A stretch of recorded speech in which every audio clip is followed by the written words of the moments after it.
Mungkin kita sering mendengar istilah ini, toma, ini dari bahasa Arab yang secara bahasa itu artinya keinginan, ya. Kadang untuk sesuatu yang positif, ya. Artinya keinginan, hasrat untuk mendapatkan sesuatu, kayak tomak kepada ilmu itu positif. Maka Imam Ali radhiyallahu an itu juga menggunakan istilah tomak, ya. Jadi orang itu kalau nggak tomak terhadap ilmu maka tidak akan dapat meraih ilmu. Apa mendung ya? Maka Imam Ali pernah mengatakan, alala tanarul ilma illa bisittin au bisittatin. Kamu tidak akan dapat ilmu kecuali dengan 6 syarat, ya. Di antara syarat untuk mendapatkan ilmu itu toma, artinya hasrat, keinginan untuk meraih sesuatu atau untuk mendapatkannya, ya. Jadi kadang kita artikan rakus, tapi dalam konteks ini rakus terhadap ilmu, ya, enggak pernah puas dengan ilmu yang didapat, ya. Tapi dalam konteks kita ini adalah tomak terhadap urusan dunia, ya. Kadang ada orang yang tadinya sebelum punya apa-apa, ya, pengen punya sedikit saja, ya, nggak punya kekuasaan, pengen jadi pejabat dengan apa, status yang ya rendah, nggak apa-apalah, yang penting punya jabatan. Tapi ketika sudah mendapatkannya, kerakusannya semakin menjadi-jadi, ya. Itu bukan terjadi di zaman sekarang saja, tapi sejak dahulu kala, ya. Bagaimana kisah Sa'labah, orang miskin di zaman Rasulullah SAW, pakaian sholat aja gantian sama istri. Ini orang sholat di masjid, tapi habis salam langsung pulang, langsung hilang. Kok selalu begitu? Ada apa? Kalau sekali dua kali mungkin dapat dimaklumi, mungkin kebelet ke belakang atau ada hal yang mendesak atau mendadak. Tapi kok terus-terusan begitu? Maka ternyata setelah dikasih tahu, ternyata orang ini sangat miskin sehingga untuk pakaian sholat saja gantian sama istrinya, ya. Nah, dia ingin agak punya uang lah, gitu lah, agak punya kekayaan. Lalu Rasulullah memberi kambing, ya. Habis itu berkembang,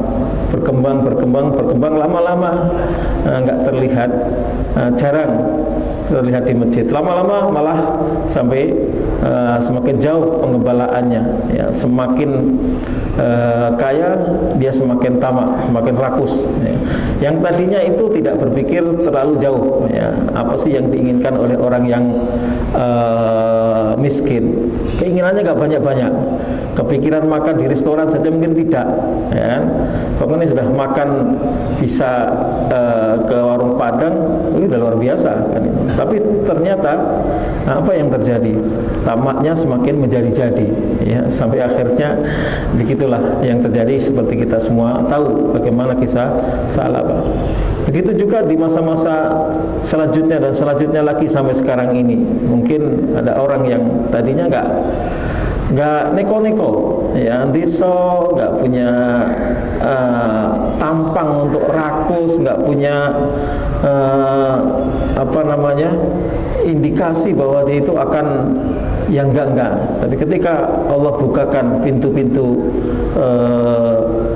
kekuasaan, pintu-pintu kekayaan, pintu-pintu jabatan dan kedudukannya, ya, seperti itu yang terjadi. Seperti juga Sa'labah dan seterusnya, bagaimana Korun dan seterusnya. Baik, hikmah ke-58, ma basaqat aqsanu dullin illa an ala badri toma'in, ya, ma basaqat aqsanu dullin illa ala bidri toma'in.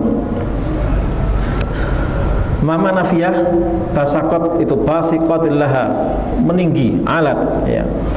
Tidaklah akan menjulang tinggi aqsanudulin, dahan-dahan kehinaan itu. Jadi orang semakin tamak itu, hasratnya semakin banyak, semakin rakus, dan dia justru semakin hina, ketika masih bersahaja, ketika masih merakyat. Wah, simbol ini adalah representasi rakyat. Lama-lama ketika sudah ini justru terhujat. Ma basaqat aqsanudulin, tidaklah ranting-ranting kehinaan itu meninggi, menjulang tinggi, illa ala bidri tomain, kecuali itu, hal itu bermula dari benih ketamaan, benih kerakusan. Jadi rakus itu bukan hanya dalam urusan makan. Ada orang makan, kawannya baru dapat sepiring atau setengah piring, dia sudah habis satu piring dan nambah lagi. Itu secara bahasa itu juga rakus. Artinya hasrat untuk meraih, mendapatkan, menerima yang lebih banyak. Itu tamak. Imam Ibnu Ajibah memberikan definisi tamak, wa tama'u ta'alluqul qalbi bima fi aidil khalqi. Tamak itu, kerakusan itu adalah ta'alluqul qalbi bima fi aidil khalqi, ketergantungan hati dengan apa yang ada di tangan sesama makhluk. Ada orang punya kekuasaan, saya ingin jadi seperti dia, punya jabatan, saya ingin bahkan di atasnya lagi. Wa tasawuful qalbi ila ghairir rabbi, serta hatinya itu berhasrat untuk meraih segala sesuatunya itu dengan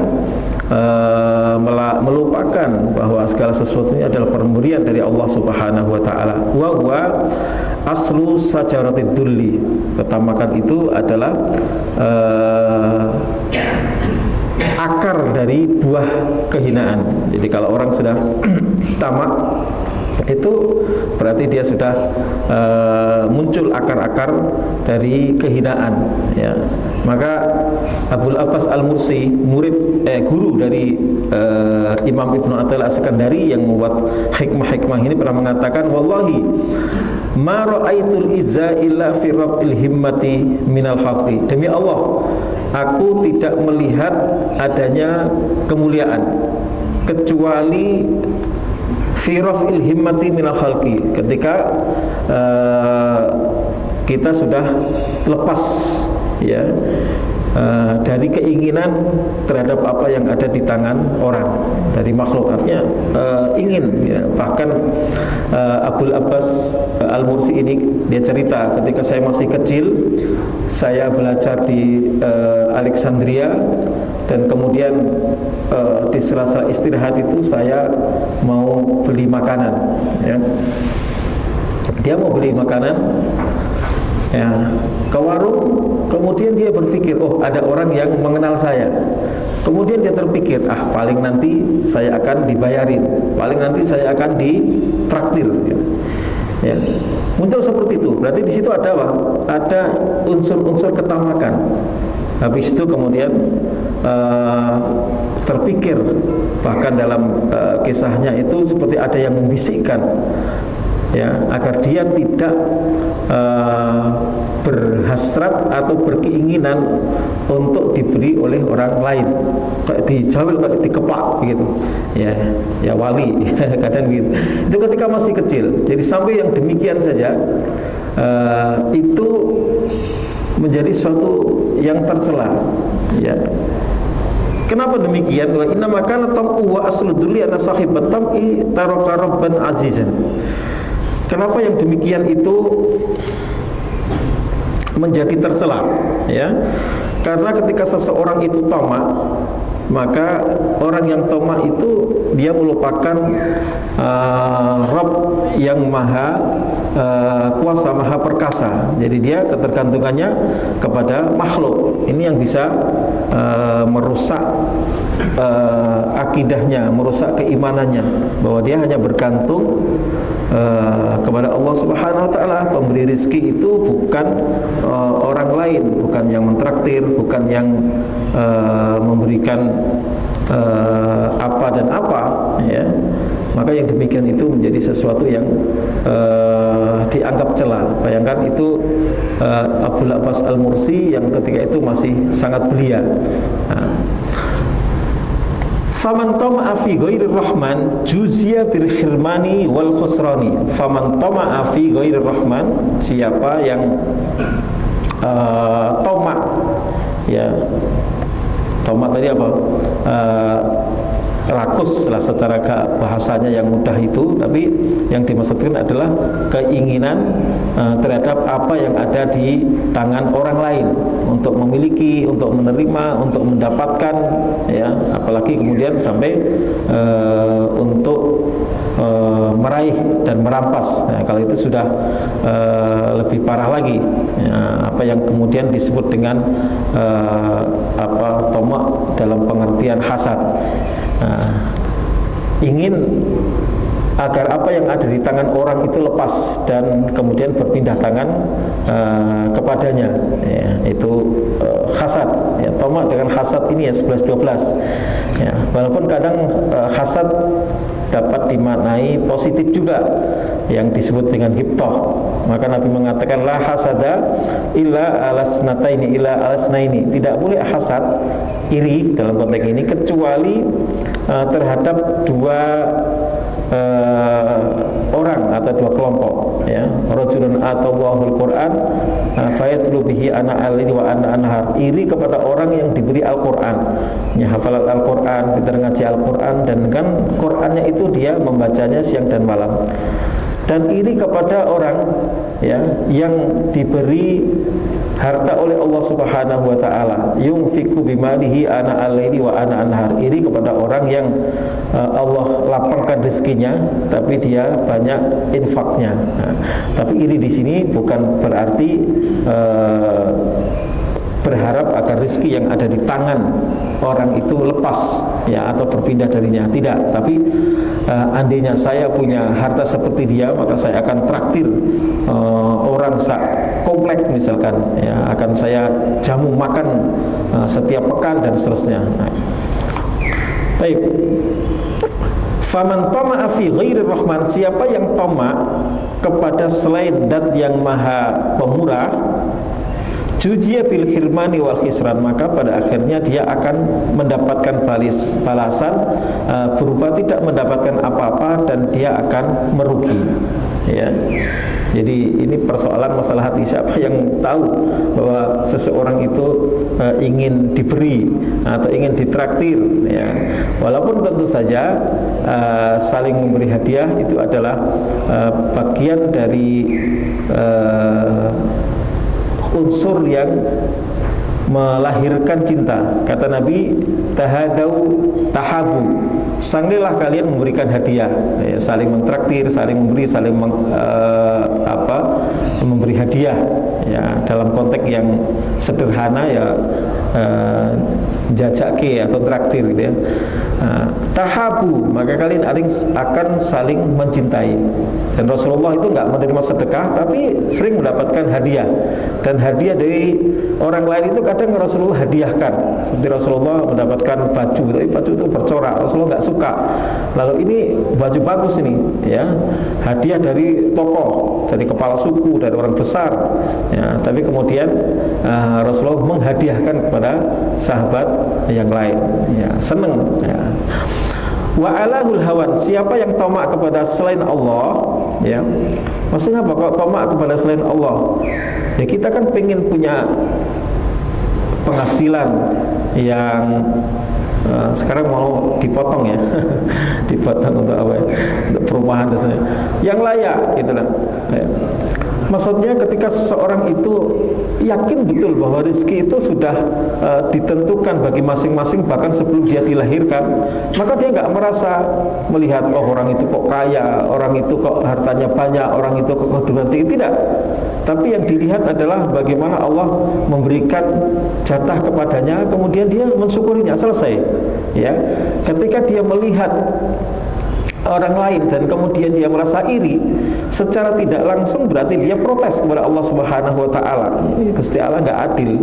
Dia punya mobil 5, saya satu aja nggak punya. Nah, jadi rizki itu sudah Allah tentukan. Walaupun kita tidak tahu ketentuannya.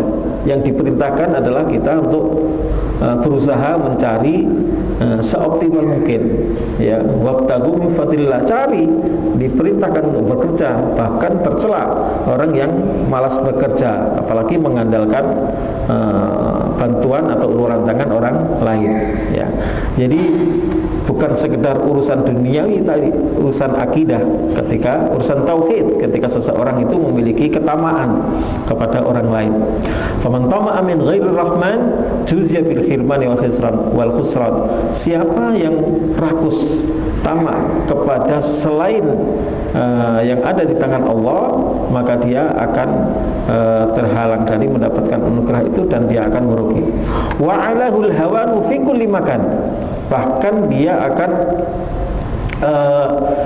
diselimuti oleh kehinaan di setiap tempat, di mana-mana. Ya, orang kalau ya inginnya itu menerima, inginnya diberi, ya, dan kemudian orang pada akhirnya tahu, maka dia akan menjadi hina di mana saja. Ya, itu orang yang suka, kadang nggak meminta secara langsung, tapi dari gelagat, dari gaya-gayanya itu dia senang kalau dia lebih senang dikasih daripada mengasihi.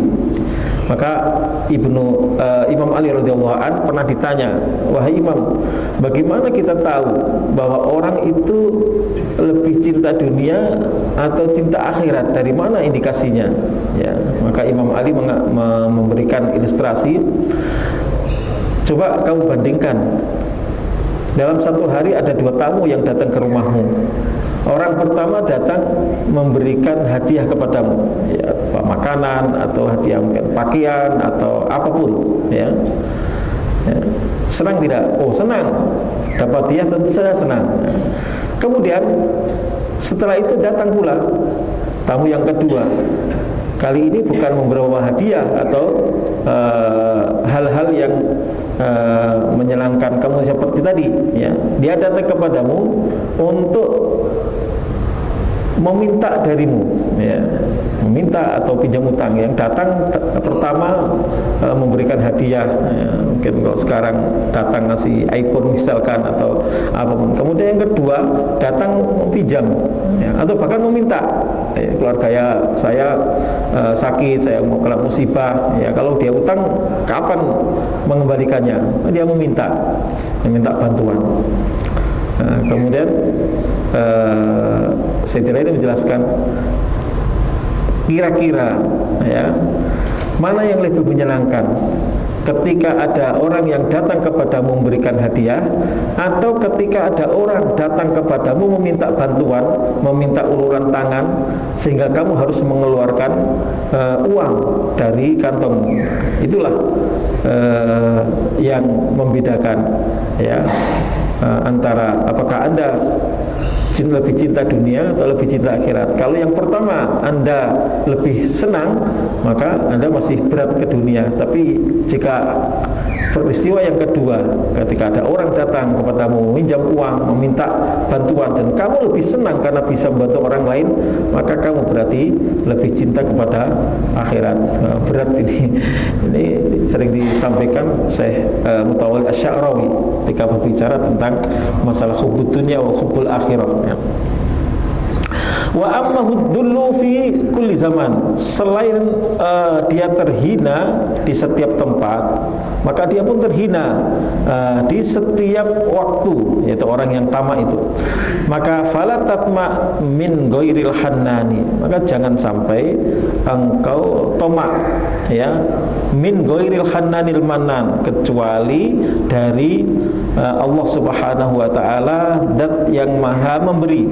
In kunta dzawil ilqon, jika kalian memang orang-orang yang memiliki keyakinan yang benar. Jadi tamak itu sesuatu yang tercela, bukan sekedar dalam hubungan sosial antara sesama manusia, tapi hakikatnya bahwa orang yang tamak kepada orang lain itu artinya dia tidak menerima sepenuhnya apa yang Allah berikan kepadanya. Nahnu qasamna bainahum ma'isyatahum fil hayatid dunya, kami yang membagi rizki dalam kehidupan dunia. Ahum yaksimuna rahmata rabbik, apakah mereka yang membagi rahmat Tuhanmu? Enggak. Nahnu qasamna ma'isyatahum, kami yang membagi penghidupan mereka. Wallahu yakbitu wa yabsutu wa ilaihi turja'un. Allah yakbitu, menekan, artinya membatasi. Ya, ada orang yang rezekinya dipaskan oleh Allah. Wa yabsutu, dan Allah bentangkan. Ada orang yang ya pendidikannya enggak pinter, ya kan? Sekolahnya juga, kuliahnya mungkin pas-pasan, tapi Allah longgarkan rezekinya luar biasa. Saya punya kawan nggak naik kelas, ya, tapi kemudian Allah berikan kemudahan di dalam rezeki, ya. Dia masuk pondok nggak naik kelas dan nggak sampai lulus, tapi setelah itu dia jadi pengusaha dan bisa bangun pondok. Kalau dulu dia digoblok-gobloki ustadznya, sekarang ustadz-ustadznya disuruh-suruh, ustadz ini kasihan ini, ustadz. Keren sekali, ya. Yaitu tidak lain adalah rahmat Allah Subhanahu wa taala. Ada orang yang pinter, ya, ranking, tapi kemudian nggak jadi apa-apa, ya. Bahkan saya punya kawan juga, ya, pinter, saking pinternya dia pokoknya harus selalu ranking. Ketika tidak, dia merasa gagal dan akhirnya stres. Sampai sekarang dalam keadaan gini, ya, kuliah di Libya, di Libya itu kuliah pinter sekali, itu ranking 1, ya. Kuliah di Libya itu cuma pakai celana dalam, itu terjadi. Jadi stres, ya. Kenapa? Ya, hatinya tidak ditata, otaknya diasah menjadi orang yang selalu faiz awal, ya, juara 1, selalu paling pintar, ranking 1 terus, tapi hatinya tidak ditata, tauhidnya tidak ditata, akhirnya jeglek, akhirnya stres. Naudzubillahi min dzalik. Begitu juga orang yang pikirannya duit, itu pada akhirnya akan seperti itu, ya. Sehingga ini juga saya punya keluarga yang juga gini, ya, maksudnya keluarga masih ada hubungan kekerabatan, yang dipikir duit sampai jeglek, ya, sehingga stresnya itu ngitung duit terus, duit nggak ada di tangan. Ini karena ketamakan itu terjadi, maka ketamakan itu merusak pikiran, merusak hidup kita, dan juga merusak tauhid kita. Itu yang lebih berbahaya. Maka Imam Ibn Athaillah membuat hikmah, ma fasaqat aqsanudulin illa ala bidri tomain. Tidaklah ranting-ranting kehinaan itu tumbuh menjulang kecuali memang berasal dari benih ketamakan. Maka ketamakan itu sebisa mungkin untuk kita hindari, untuk kita jauhi, dan mensyukuri apa yang Allah berikan kepada kita. Maka akan menjadikan kita menjadi senang, ya. Sebaliknya orang yang tidak tamak itu dia warok, dia menjaga, ya, menjaga segala sesuatu yang tidak semestinya dia harapkan dari orang lain, ya.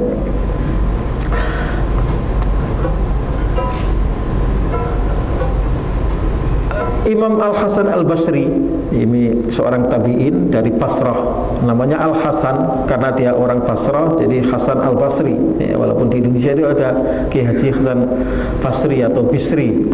Hasan Basri pernah mengatakan bahwa kunci dari kebaikan agama ini adalah wara', sementara kunci dari rusaknya agama ini adalah at-tama', ya. Fasaduddin adalah at-tama', ya. Ketika orang itu apalagi punya kedudukan, punya jabatan, itu sudah ketamakan, kerakusan yang luar biasa, maka yang demikian gitu kata Imam Al-Basri itu adalah kunci dari atau hal yang membuat rusaknya agama ini adalah karena ketamakan. Fama fasaduddin, Imam Hasan Al-Basri ditanya, apa yang membuat agama ini rusak? Kata Imam Hasan Al-Basri, at-tama' itulah yang menjadikan segala sesuatunya itu rusak. Agama kita ini rusak ketika ada orang yang rakus, ya, apalagi yang memimpin itu orang yang punya kerakusan yang luar biasa, maka itu akan menyebabkan kerusakan, ya. Baik, selanjutnya hikmah ke-59, anta khurrun mimma anta anhu aisun wa abdun lima anta anhu tami'un. Ini masih terkait dengan ketamaan. Ada syair yang indah sekali, al-abdu khurru ma qana wal khurru abdun ma tama', ya. Hamba kita semua ini, manusia itu akan merdeka selama dia memiliki rasa qanaah, ya. Qanaah itu artinya merasa cukup dengan apa yang Allah berikan. Qanaah itu puas, kebalikan dari toma'. Kalau toma' itu ingin, rakus, ya. Ya, qanaah itu sebaliknya, merasa cukup, ya. Walaupun nggak cukup, ya. Ada suatu kisah di Baghdad, ada orang yang kakinya buntung, tangannya buntung, matanya buta, ya. Kemudian ada seorang ulama yang saat itu pengen keliling di Baghdad, ingin tahu, ini bukan orang Baghdad asli, tapi dia datang ke Baghdad, ingin, ya biasa, pengen keliling kota. Dia kemudian ketemu dengan orang yang dalam kacamata dia ini orang yang paling mesake, orang yang paling kasihan, orang yang paling sengsara. Sudah kakinya buntung, tangannya juga putus, buta lagi, ya. Tapi apa yang terucap dari orang yang serba kekurangan ini? Dia memuji Allah Subhanahu wa taala, alhamdulillahirabbil alamin, alhamdulillahi ala kulli ni'mah, dan seterusnya. Kemudian orang ini kaget, ulama ini kaget. Nikmat apa yang Anda miliki? Kok Anda memuji Allah dengan sedemikian luar biasa, ya? Memuji Allah Subhanahu wa taala atas segala nikmat. Nikmat apa yang kamu, kaki buntung, tangan juga enggak punya, mata pun buta. Kok kamu memuji Allah sedemikian rupa? Itu apa rahasianya? Maka orang ini tetap bahagia, tetap senang karena dia merasa bahwa Allah Subhanahu wa taala memberikan nikmat yang luar biasa kepadanya. Walaupun orang lain punya mata yang bisa melihat, punya kaki untuk melangkah, tangan untuk meraih, tapi dia yang seperti itu tidak dia miliki, tapi dia memuji Allah Subhanahu wa taala. Ya, saya senang, saya bahagia karena saya masih diberi anugerah mulut untuk senantiasa melantunkan tasbih hingga istighfar kepada Allah Subhanahu wa taala. Saya senang bisa mengucap alhamdulillah, subhanallah, alhamdulillah, la ilaha illallah, wallahu akbar, la ilaha illallah wahdahu la syarikalah. Saya diberi mulut, diberi lidah untuk bisa memuji Allah, ya, melafatkan istighfar. Saya senang sekali. Masih ada orang yang bisu yang tidak bisa melafatkan kalimah tauhid secara sempurna, tapi saya bisa mengucapkannya dan saya merasa senang dan bahagia. Adapun mungkin mata saya nggak bisa melihat, tapi berarti saya sudah tidak akan lagi dihisab oleh Allah atas mata yang mungkin banyak orang yang punya mata tapi digunakan untuk bermaksiat kepada Allah Subhanahu wa taala. Ini contoh orang yang qanaah, orang yang bahagia walaupun dengan segala keterbatasan. Maka al-abdu hurrun ma qana, hamba itu akan menjadi orang merdeka selama dia qanaah, puas dengan apa yang ada. Wal hurru abdun ma tama. Sementara orang yang merdeka, katanya orang yang merdeka, orang yang ini perbedaan. Jadi ada hamba, budak, dan orang merdeka tuannya. Wal hurru abdun ma tama.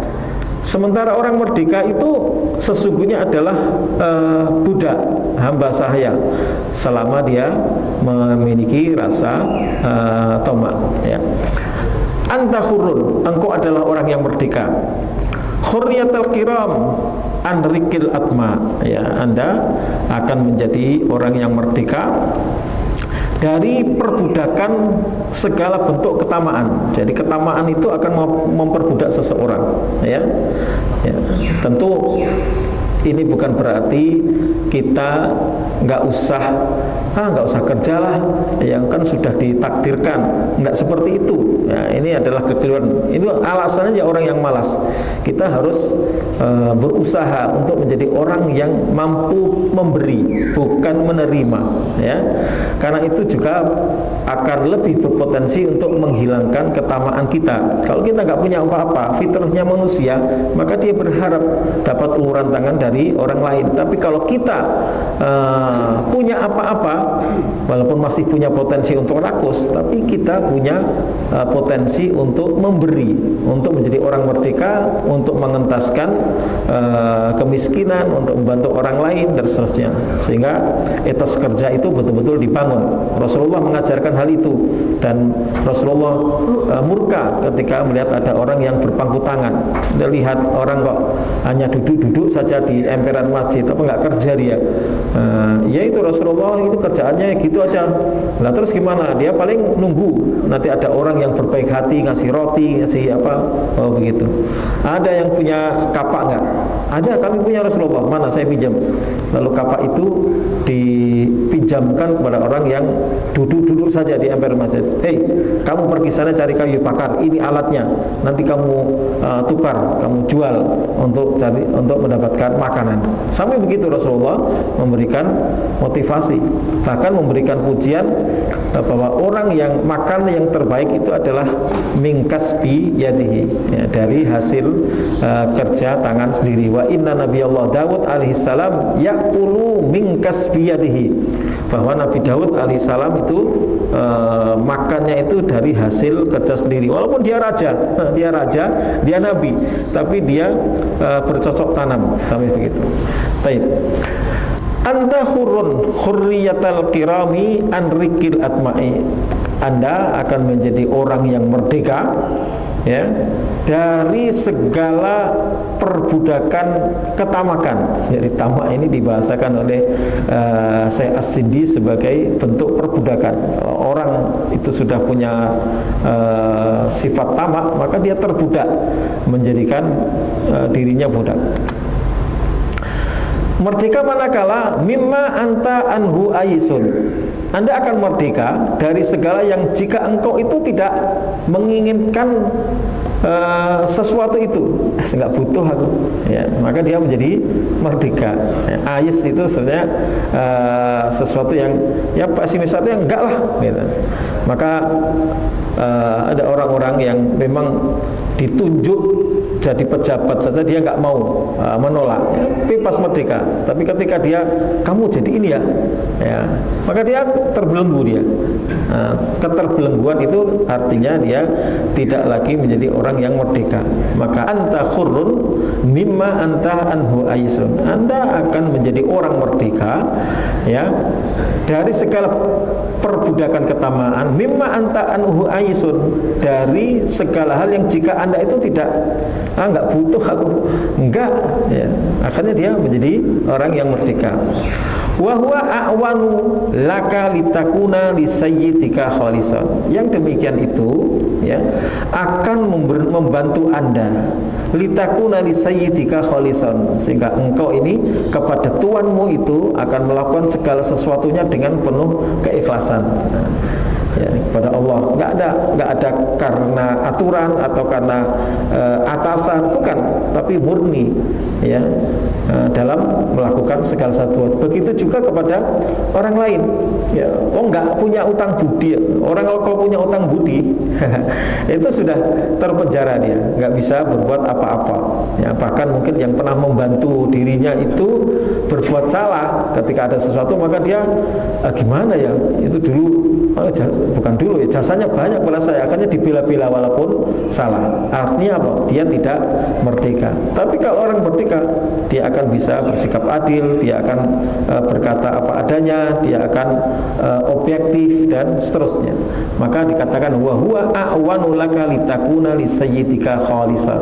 Ya, kalau Anda sudah merdeka, tidak punya hasrat kepada apa yang ada di tangan orang lain, fa huwa a'wanu laka litakuna li sayyidika khalisan. Maka engkau akan terbantu untuk menjadi orang yang murni, orang yang ikhlas di dalam melakukan segala sesuatu.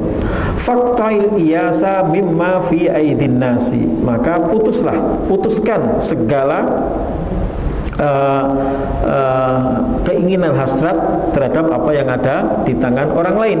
Wala tatma fima inda ahlil iflas. Maka jangan pernah tamak, rakus, ingin fima inda ahlil iflas, terhadap apa yang ada di tangan orang-orang yang memiliki kekuasaan. Tapi di sini dibahasakan dengan orang yang ya semuanya akan hilang. Wala tarju khairan illa fi mukhsil anfas. Jangan berharap harta. Ya, khair itu harta yang banyak ya. Bisa juga kebaikan, tapi dalam konteks ini adalah tamak terhadap harta yang ada di tangan orang. Wala tarju, jangan berharap khairan harta illa min mukhsil anfas, kecuali berharapnya kepada Allah Subhanahu wa taala. Mukhsil anfas, yang menghitung nafas kita, yang memberi nafas kita. Ini berharap saja kepada Allah Subhanahu wa taala. Nanti Allah akan mengatur caranya, bukan dengan cara kita. Kita meminta kepada Allah, ya Allah, kami memohon rizkimu agar kami bisa menunaikan atau menyempurnakan agama. Misalkan pengen umroh, pengen haji, ya kalau nggak punya duit kan, ya nggak bisa. Ya Allah, aku meminta kepadamu. Tapi ada yang mungkin, oh saya kan sudah gini, mudah-mudahan ada jamaah yang mau umrohkan. Nah, ini tamak.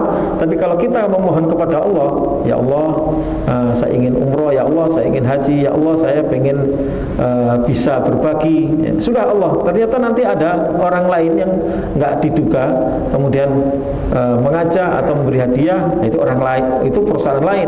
Tapi dalam hati kita berharap kepada Allah, tapi Allah kemudian bisa jadi menggiring hambanya yang lain untuk memberikan bantuan. Ini bedanya, nggak kelihatan ini, yang tahu hanya hatinya sendiri ya. Jadi yang berharap pada Allah ini berarti tidak tamak, tapi yang kedua berharap-harap pada orang lain. Wala tarju khairan illa min mukhsil anfas. Jangan berharap harta kecuali dari Allah Subhanahu wa taala. Anta abdun mimma anta aisun wa abdun anta khurun mimma anta aisun wa abdun lima anta lahu tamiun. Engkau orang merdeka dari apa yang engkau tidak perlu kepadanya. Wa abdun, tapi Anda menjadi budak, ya, menjadi hamba sahaya, lima anta lahu tamiun, terhadap apa yang kamu itu tamak kepadanya, ya. Kalau Anda enggak merasa enggak perlu saya, merdeka. Tapi kalau Anda itu berhasrat kepada sesuatu, ya harta, ya jabatan, ya kedudukan, ya kekuasaan, maka Anda terbudakkan olehnya. Wa abdun lima anta lahu tamiun. Anda akan menjadi budak terhadap apa yang kalian rakus kepadanya. Wa wa yukhrijuka min antakuna fariqan lirabbika. Yang seperti itu akan mengeluarkanmu min antakuna faringon rabbika, dari yang semestinya engkau itu sepenuhnya menghamba kepada Allah Subhanahu wa taala. Mestinya dari budak Allah murni, tapi akhirnya jadi budak manusia, akhirnya jadi budak kekuasaan, akhirnya jadi budak harta dan seterusnya. Maka Rasulullah SAW dalam hadis wajah mengatakan begini, Ta'isa Abdul Dinar, Ta'isa Abdul Dirham, Ta'isa Abdul Khatifah, Ta'isa Abdul Khamilah, U'tiya radiyah, wa in yu'ta wa illam yu'ta sahita, Ta'isa wa antukisa, wa idha syika falan tukisa, Tuba li abdin akhidin bi inani farasi fi sabilillah asyara'suhu mubarratun qadamahu, in kana fil khirasati kana fil khirasati, wa in kana fil saqati kana fil saqati, dan seterusnya, hadis panjang. Ta'isa Abdul Dinar, sungguh celaka hamba dinar.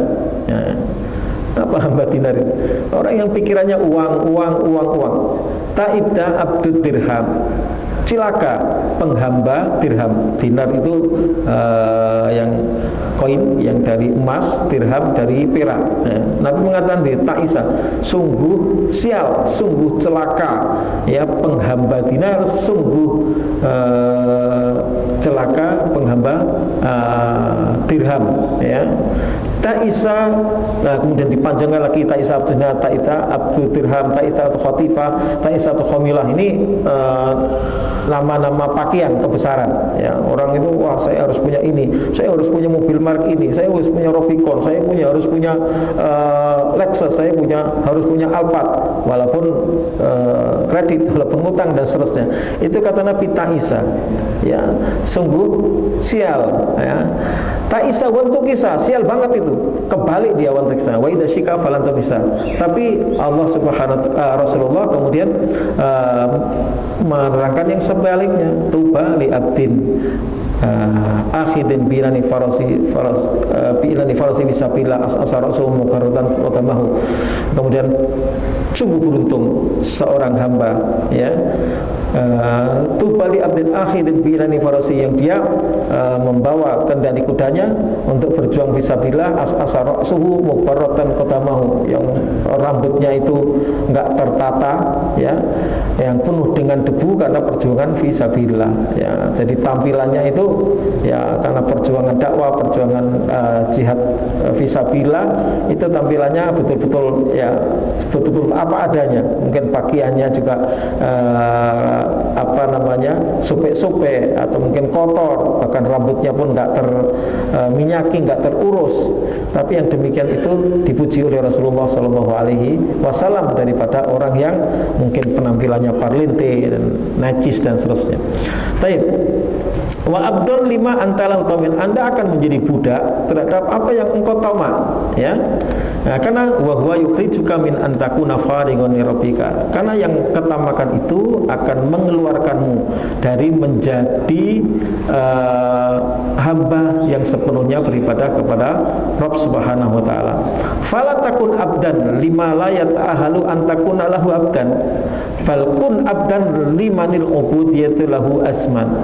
Maka jangan sampai engkau menjadi budak, fala takun abdan lima la yata'ahalu antakuna lahu abdan, yang semestinya engkau itu tidak perlu menjadi budak ya. Kok sampai-sampainya kau menjadi budak ya. Balkun abdan, tapi jadilah budak limanil ubudiyati lahu asman, kepada zat yang memang ubudiyah hanya diperuntukkan kepadanya. Jadi apa yang dipesankan oleh Ibnu Athaillah melalui hikmah ini adalah memurnikan penghambaan kepada Allah Subhanahu wa taala. Sebenarnya ini adalah makna dari iyyaka na'budu wa iyyaka nasta'in. Hanya kepadamu kami menghamba, hanya menjadi budak Allah, bukan budak manusia, bukan budak penguasa, bukan budak harta. Wa iyyaka nasta'in, dan hanya kepadamu kami mohon pertolongan. Kami enggak menginginkan apa yang ada di tangan orang, tapi kita berharap apa yang ada di tangan Allah Subhanahu wa taala.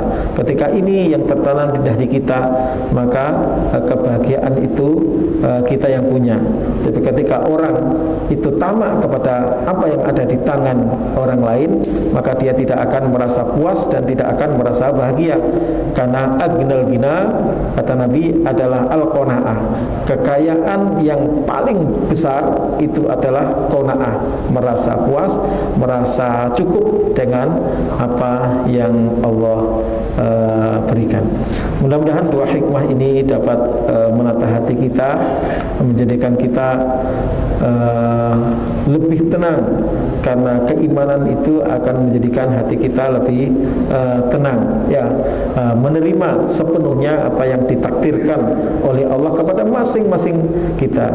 Karena ketentuan rezeki, kedudukan, kekuasaan, jabatan itu adalah pemberian dari Allah Subhanahu wa taala. Bila kita diberi amalah itu, adalah kita memanfaatkan sebaik-baiknya, termasuk juga harta yang Allah pinjamkan kepada kita.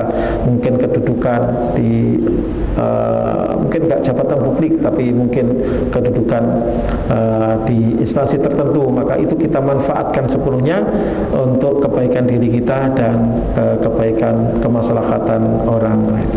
Tapi mudah-mudahan Allah SWT senantiasa membimbing kita menjadi manusia-manusia yang baik, dan kita terus belajar baik, menata hati, menata tauhid, agar kita makin tua makin bahagia dan makin mantap keimanan dan keyakinan kita.